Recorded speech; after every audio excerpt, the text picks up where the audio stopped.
Good morning बच्चों, आप सभी कैसे हैं? हमें आशा है कि आप सभी पूर्ण रूप से स्वस्थ होंगे और अभी तक आपको जितना ऑनलाइन के माध्यम से पढ़ाया गया है वो सब आप लोगों ने सुचारू रूप से पढ़ा होगा, लिखा होगा और अपने बुक का भी कार्य पूरा किया होगा। और आशा है कि आप जितना लिखवाया जा रहा है उसको याद भी करते जा रहे होंगे। तो बच्चों, आज कक्षा 5 की किताब भाषा सेतु से पाठ 5 का नाम है सफेद झूठ। ये हम आपको पढ़ाने जा रहे हैं। बच्चों ध्यान से आप अपनी बुक को खोल लीजिए, अपनी यानी किताब को खोल लीजिए और एक पैराग्राफ को आप ध्यान से पढ़िए, तभी आपको समझ में आएगा। कहानी के रूप में तो हम आपको कहानी सुना देंगे, लेकिन नहीं, जब आपके पास बुकें हैं और जिन लोगों के पास बुकें अभी नहीं खरीदी हैं और वो लोग बुक जल्दी से जल्दी खरीद लें, क्योंकि जब सामने बुक होती है तभी हमको पढ़ने में और पढ़ाने में समझ में आता है। जब हम आपको पढ़ा रहे होते हैं और आप उन लाइनों को ध्यान से देखते हैं तभी आपको समझ में आएगा और आप उसी जो है उन्हीं पैराग्राफों से आप प्रश्नों के उत्तर अपने आप जो है निकाल सकते हैं। वैसे तो हम आपको नोट्स बुक में लिख के देते ही हैं, लेकिन फिर भी जब आप एक लाइन को पढ़ेंगे तो आप रिक्त स्थान है, बहुविकल्पी है, बहुत सी चीजें आप अपने आप ढूंढ लेंगे। और अगर बुकें नहीं है तो फिर आपका काम अधूरा रह जाएगा, आप जो है सही रूप से आप काम नहीं कर पाएंगे। तो आइए आज हम आपको पाठ पढ़ा रहे हैं सफेद झूठ। बच्चों, सफेद झूठ का मतलब होता है कि जो हम झूठ, हमको लगता है कि जो हम झूठ बोल रहे हैं वो कोई हमें पकड़ नहीं पा रहा, हमारे झूठ को कोई पकड़ नहीं पा रहा है। तो बहुत लोग ऐसे होते हैं जो सामने ही एकदम सामने झूठ बोलते हैं और वो एकदम सफेद झूठ होता है, यानी कि वो इतना ज्यादा झूठ होता है कि उसको सामने वाला पकड़ नहीं पाता। पकड़ तो झूठ तो चाहे जैसा भी हो पकड़ जाता है, लेकिन उस समय उस झूठ को कोई पकड़ नहीं पाता है। उसको कहते हैं सफेद झूठ, यानी कि बिल्कुल गलत। सफेद झूठ का मतलब होता है बिल्कुल गलत।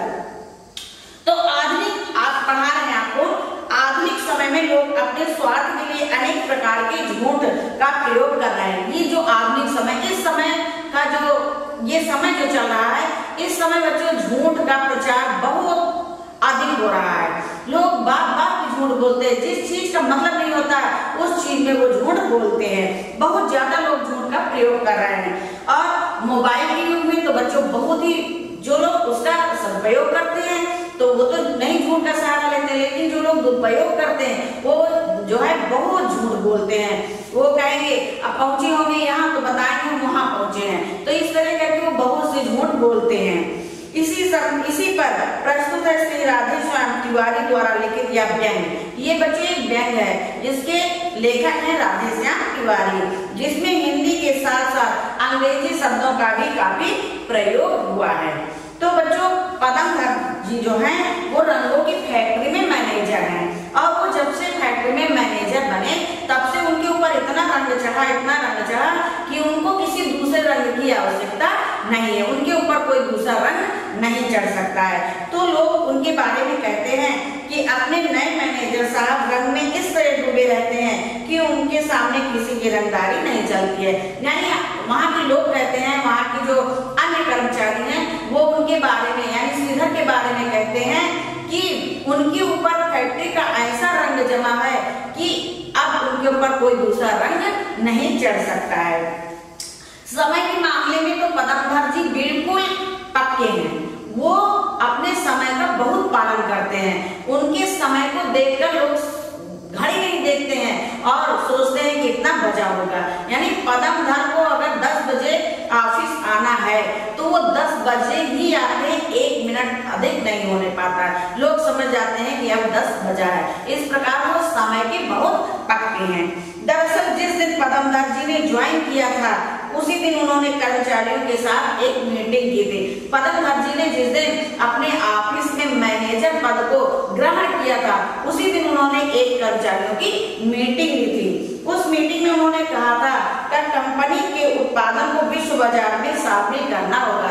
जो हमारी कंपनी है उसको हमको विश्व स्तर पर ले जाना होगा और वो विश्व स्तर पर हमारी कंपनी कब पहुंचेगी, जब यहाँ के सारे कर्मचारी मन लगा करके काम करेंगे। और होगा तो वो काम करेंगे, और जब काम से हट के वो कुछ भी कर सकते हैं, कुछ भी बातें कर सकते हैं, लेकिन जो समय उनके काम का होगा उस समय वो सिर्फ मन लगा करके काम करेंगे। अगर किसी को धूम्रपान की आदत है, यानी किसी को धूम्रपान का मतलब होता है जैसे कोई सिगरेट पीता है या जो है बीड़ी पीता है, तो अगर ऐसे लोग कोई हमारी कंपनी में है तो वो अपनी आदत को छोड़ दे, क्योंकि पदम दर्जी को कंपनी में इस तरह के व्यक्ति पसंद नहीं थे जो धूम्रपान करते थे। मुझे धुएं से बेहद चिढ़ है। अब जो है पदम दर्जी कहते हैं कि मुझे जो है धुएं से बहुत चिढ़ है, और धूम्रपान का मतलब ये होता है कि वो जो है ये ऐसी चीजें होती हैं इनमें धुएं होते हैं, जैसे कोई बीड़ी पीता है, सिगरेट पीता है तो उसमें धुआं निकलता है, तो वो कहते हैं कि हमें धुएं से बहुत चिढ़ है। उनकी इस वक्तव्य से कुछ ऐसे कर्मचारी जो काम से अधिक काम का दिखावा करते थे। बच्चों, हर जगह हर विभाग में कुछ ऐसे लोग होते हैं जो मन लगा के काम करते हैं, और कुछ लोग होते हैं जो सिर्फ काम का दिखावा करते हैं। ये ऐसा हर जगह होता है, छोटी से लेकर बहुत बड़ी जगह तक हर जगह ऐसा होता है कि कुछ लोग तो बहुत कर्तव्यनिष्ठ होते हैं और अपना पूरा समय मन लगाकर काम करने में लगाते हैं, लेकिन कुछ लोग ऐसे होते हैं जो अधिकारियों के सामने तो बहुत अच्छे से पेश आते हैं और उसके बाद वो जो है बहुत लापरवाही करने लगते हैं। तो वो ऐसे लोग जो है उनकी इस मीटिंग से परेशान हो गए थे। कुछ ने दबी जुबान से ये भी कहा हम जैसा करते आए हम ऐसा ही करेंगे। कुछ लोगों ने तो चुपचाप ये भी कहा कि हमको इस मीटिंग से और इस मैनेजर से कुछ लेना देना नहीं, हम तो और ना इनके नियमों का हमें पालन करना है, हमने अभी तक जैसा किया है हम ऐसा ही करेंगे। ठीक नहीं करके पदम दर्जी चलते भी हैं पहलवानों की तरह, यानी पदम दर्जी का जो कद है वो ठीकना है, यानी छोटे कद के हैं, लेकिन उनकी चाल जैसे पहलवानों जैसी है, उनकी चाल में बहुत फुर्ती चुस्ती है। हम दोनों एक ही शहर यानी पटना के रहने वाले हैं। अब लेखक कहता है कि हम और पदम दर्जी जो है वो दोनों एक ही शहर यानी पटना के रहने वाले हैं। लंगोटिया यार हैं, लेकिन मैं बहुत पहले अपने शहर से चला आया था। हम दोनों बहुत पक्के मित्र हैं, लेकिन मैं इनसे बहुत पहले शहर छोड़ करके चला आया था और यहाँ सेटल हो गया, और इस शहर में मैं सेटल हो गया यानी रहने लगा। बाद में पदम दर्जी भी आजीविका के लिए इस शहर से उस शहर घूमते रहे, यानी बाद में जब लेखक अपना शहर पटना छोड़कर चला आता है तो उसके बाद जो पदम दर्जी भी हैं ये नौकरी के लिए एक शहर से दूसरे शहर तक चक्कर लगा रहे थे। उनके घर में गरीबी बहुत थी। पदम दर्जी के बारे में कह रहे हैं कि उनके घर में बहुत गरीबी थी। पढ़ने में अच्छे थे, लेकिन अभाव कारण उन्हें पढ़ाई बीच में ही छोड़नी पड़ी, यानी वो पढ़ने में बहुत अच्छे थे, लेकिन घर में गरीबी होने के कारण, पैसे के अभाव के कारण उन्हें बीच में पढ़ाई छोड़नी पड़ी। मेरे घर के बगल में ही उन्होंने किराए पर एक मकान ले लिया। अब जहाँ लेखक रहता था बच्चों, वहीं पर पदम दर्जी ने एक किराए का मकान ले लिया।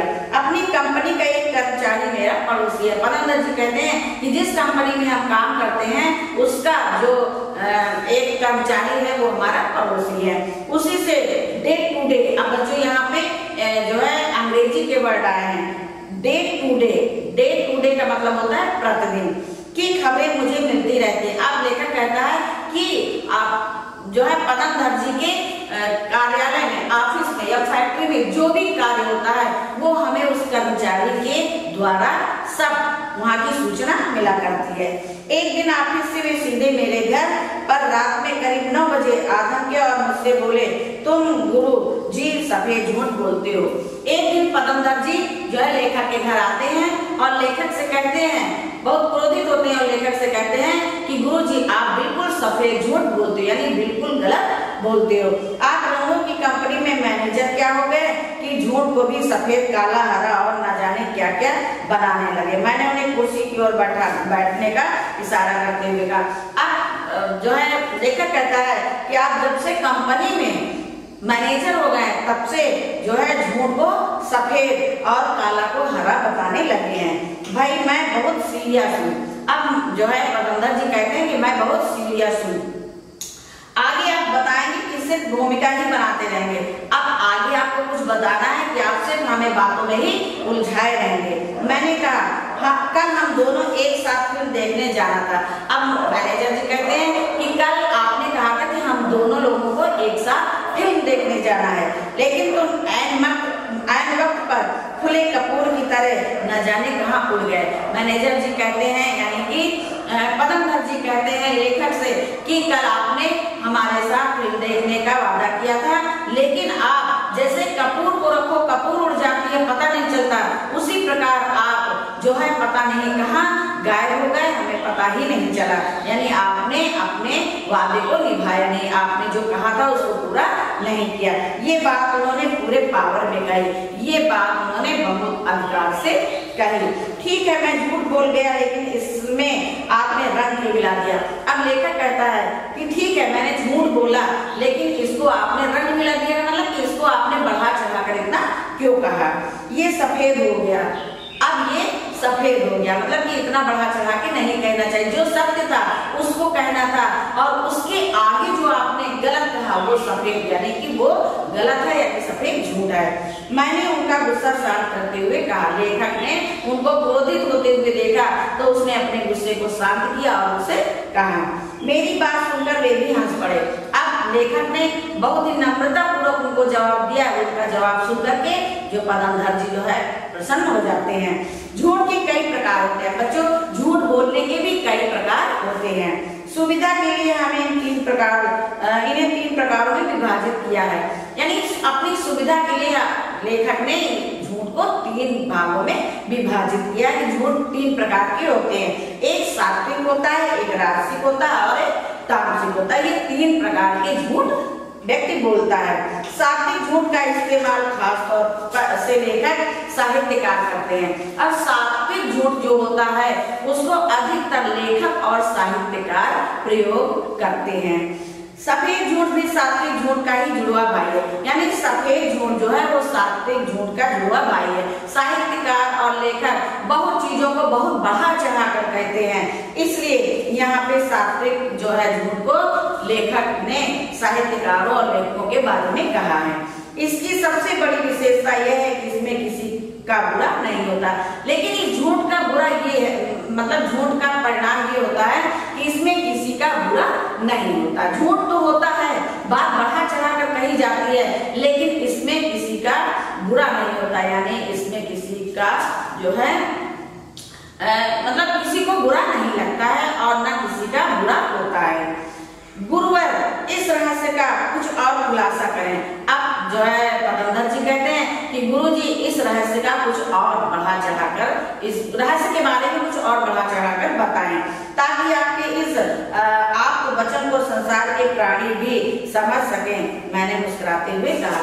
तो आप कहते हैं कि इस बात को आप थोड़ा से विस्तार में कहिए, जिससे संसार के सभी प्राणी इस बात को जाने और समझें। तो सुनो बस, मैंने तो सफेद झूठ की महिमा अपरंपार है।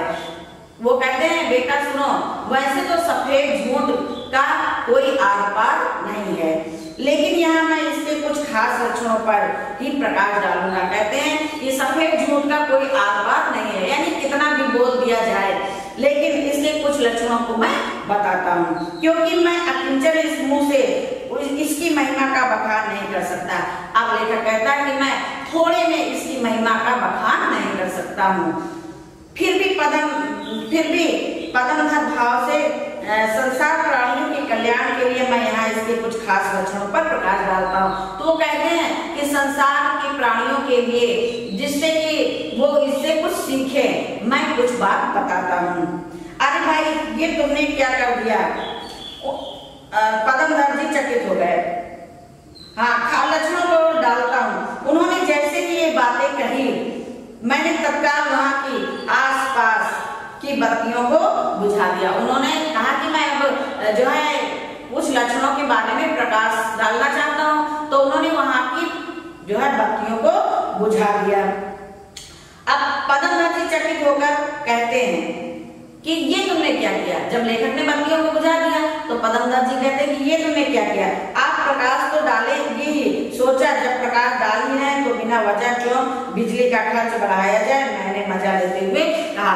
तो जो है लेखक कहता है कि जब आप प्रकाश डाल ही रहे हैं तो फिर प्रकाश की, दूसरे प्रकाश की क्या आवश्यकता है। इसलिए अनावश्यक बिजली खर्च नहीं करनी चाहिए, मैंने इसलिए सारी बत्तियों को बुझा दिया है। तुम गंभीर बातों का भी मजाक बना देते हो, उन्होंने स्वयं ही सारी बत्तियां जलाते हुए कहा। तब उन्होंने कहा कि तुम गंभीर से गंभीर बात का मजाक बना लेते हो, और फिर उन्होंने ये कह करके जो है सारी बत्तियों को जला दिया। सफेद झूठ का पहला लक्षण है सामने वाले को पता भी नहीं चलता कि तुम झूठ बोल रहे हो। तो जो कभी कभी लोग इतना झूठ बोल देते हैं, इतना झूठ बोलते हैं कि सामने वाले को समझ में नहीं आता कि ये सही बोल रहा है कि झूठ बोला, मतलब उसको ये लगता है कि जितना भी बोल रहा है बिल्कुल सही बोल रहा है।